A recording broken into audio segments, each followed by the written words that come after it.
안녕하세요. 유니버스 이윤입니다. 저번 영상에서 연말에 발표될 바토클리맙의 갑상선 암병증 3상 데이터가 잘 나올 가능성이 있다고 얘기를 했는데요. 그 이후로 저는 2024년 미국 갑상선 학회에서 발표한 그레이브스병 데이터를 얘기했습니다. 그렇다면 왜 바토클리맙의 임상 2비상 데이터를 얘기하지 않았을까요? 이유가 있어서 그런데요. 이제 설명을 해드릴게요. 갑상선 암병증은 눈이 튀어나오고 심할 경우 복시가 생기고 염증이 심해지는 자가 면역 질환입니다. 치료제인 테페자가 있지만 가격이 비싸고 청력 이상 부작용이 있어서 더 안전하고 효과적인 치료제가 절실한 상황이죠. 바토클리맙은 FcRn 억제를 통해서 병원성 자가 항체를 줄이는 기전으로 갑상선 암병증 치료에 도전하고 있습니다. 그럼 지금부터 바토클리맙의 갑상선 암병증 임상 2비상 이야기와 제가 왜 ATA2024 갑상선 암병증 동반 그레이브스병 환자 데이터에 주목했는지, 그리고 개인적인 상업화 의견까지 짚어보도록 하겠습니다. 상업화의 경우 제 의견은 다수 의견은 아니고 소수의 의견이고요. 상업화를 안 할 가능성이 더 클 수도 있습니다. 시장에서는 상업화에 대한 기대가 전혀 없는 상황이고요. 갑상선 암병증 치료제의 핵심 지표는 안구 돌출 반응률, 즉 PRR입니다. 안구 돌출 정도가 기준치 대비 2mm 이상 감소한 환자의 비율을 뜻하죠. 바토클리맙의 임상 2비상에서는 이 PRR이 약 30%로 보고되면서 실망스러운 수치가 나왔죠. 하지만 이 수치는 임상시험의 조기 종료 때문에 발생한 통계적 왜곡입니다. 첫째, 이 임상은 원래 12주 투약 후 8주를 더 추적해서 총 20주 동안의 효과를 보려고 했습니다. 두 번째, 2021년 LDL 콜레스테롤 상승 신호 때문에 회사가 자발적으로 투약을 중단했고 추적 기간까지 모두 확보하지 못했습니다. 셋째, FcRn 억제 기전은 자가항체가 서서히 줄어들면서 효과가 누적되는 특징이 있습니다. 테페자 같은 기존 약물에서도 12주에서 24주 사이에 추가적인 안구 돌출 개선이 주로 발생하는데 바토클리맙은 12주 이전에 종료되면서 후반기 반응자들이 데이터에서 제외돼 버린 겁니다. 즉 효과 발현 시점이 누락이 됐습니다. 넷째, 관찰 기간이 단축되고 분석 가능한 환자 수가 계획 대비 줄어들면서 유의미한 효과의 통계적인 검증력이 현저하게 저하됐습니다. 결론적으로 임상 2비상은 바토클리맙의 효과를 과소평가한 시험이었습니다. 그래서 지난 시간에 미국 갑상선 학회 2024 데이터를 기반으로 3상 데이터가 잘 나올 가능성이 높다고 말씀을 드렸고요.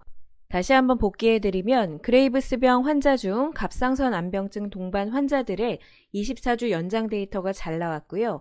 FcRn 억제제 특성상 IgG 감소 효과가 장기간 작용하면 효과가 누적이 됩니다.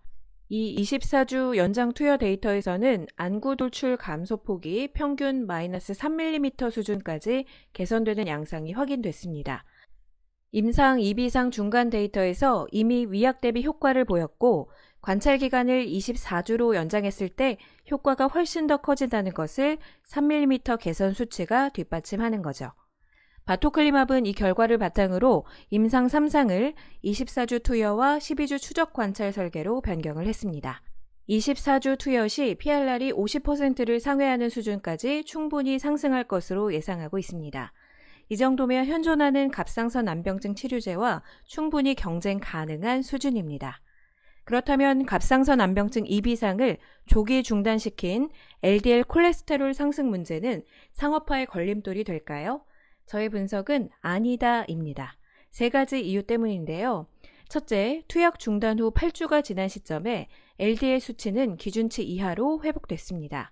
즉, 이는 일시적이고 가역적인 변화인데요. 비가역적인 게 아닙니다. 둘째, 같은 FcRn 계열 약물인 아즈넥스의 비브가르트에서도 LDL 소폭 증가가 보고되지만 이미 성공적으로 상업화가 됐습니다. 세 번째, 이뮤노반트는 임상 3상에서 LDL 모니터링을 강화하고 필요시 지질관리 약물 병행 전략을 채택해서 충분히 통제 가능하다고 보고 있습니다. 바토클리맙은 FcRn 억제 기전으로 이미 상업화된 비브가르트의 성공 경험을 따를 것으로 보이고요. 갑상선 암병증 시장에서 경쟁 우위를 가집니다. 기존 태폐자의 청력 이상이나 근육통 부작용보다 LDL 일시 상승은 더 관리하기 쉬운 부작용으로 평가됩니다. 피하주사 제형으로 개발돼서 환자 편의성이 뛰어납니다. 참고로 태폐자는 정맥주사 형태로 투여가 되고요. 일반적으로 3주 간격으로 8회 투여하고 1회 투여 시 약 1시간에서 1시간 반이 소요됩니다. 자, 이제 저의 결론을 말씀드릴게요. 바토클리마베 임상 2비상의 PRR은 조기 종류로 인해서 과소평가된 데이터였고, 미국 갑상선 학회에서 발표된 24주 연장 데이터는 바토클리마베 잠재력을 보여줍니다. LDL 상승은 관리 가능한 수준입니다. 따라서 바토클리마브는 갑상선 암병증 치료제로 상업화될 가능성이 있다고 생각을 합니다. 누누이 말씀드리지만 현재 주가의 바토클리마베 갑상선 암병증 3상에 대한 기대감은 없고요. 당연히 상업화에 대한 기대감 역시 없습니다. 주가는 원고를 쓰고 있는 25년 10월 19일 기준 연초 대비 마이너스 15% 수준입니다. 다음 시간에는 일본 판권 가치에 대해서 분석해 보겠습니다. 구독과 좋아요 부탁드립니다. 지금까지 유니버스였습니다.